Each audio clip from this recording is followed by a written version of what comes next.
এক ছিল নীলা নামে এক সুন্দর জলপরী। সে থাকত মেঘনা নদীর গভীর নীল পানিতে। নীলা খুব দয়ালু ছিল। যখনই নদীর ধারে বাচ্চারা আসে সে লুকিয়ে লুকিয়ে তাদের ঢেউ দিয়ে পানি ছিটিয়ে খেলতে সাহায্য করত। বাচ্চারাও নীলাকে দেখলে খুব খুশি হতো, যদিও তারা তাকে খুব কমই দেখতে পেত। একদিন দূরের জঙ্গলে থাকা এক ম্যাজিশিয়ান শুনল মেঘনায় নাকি এক জাদুকর জলপরী আছে। তাকে ধরতে পারলে আমি বড় জাদু বানাতে পারব। লোভে তার চোখ চকচক করে উঠল।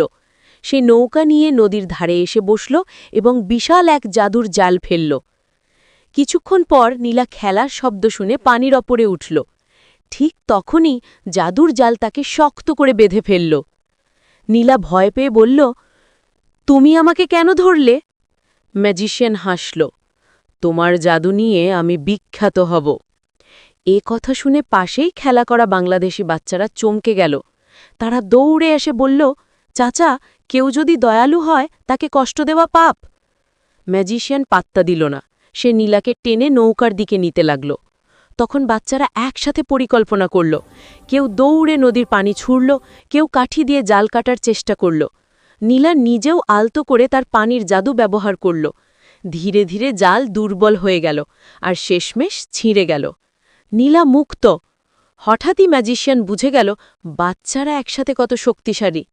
সে লজ্জায় মাথা নিচু করে বলল, আমি ভুল করেছি। লোভ আমাকে অন্ধ করে দিয়েছিল। আমি আর কখনো কাউকে কষ্ট দেব না। নীলা হাসল। দয়া আর ভালোবাসাই পৃথিবীর সবচেয়ে বড় জাদু।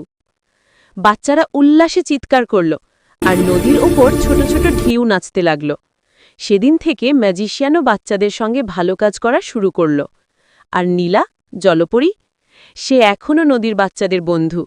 যখনই হাসির শব্দ ভেসে আসে পানি একটু বেশি ঝিলমিল করে ওঠে। শিক্ষা: লোভ খারাপ কাজের দিকে ঠেলে দেয়, কিন্তু দয়া ও একতা সব জাদুর চেয়ে বড় শক্তি।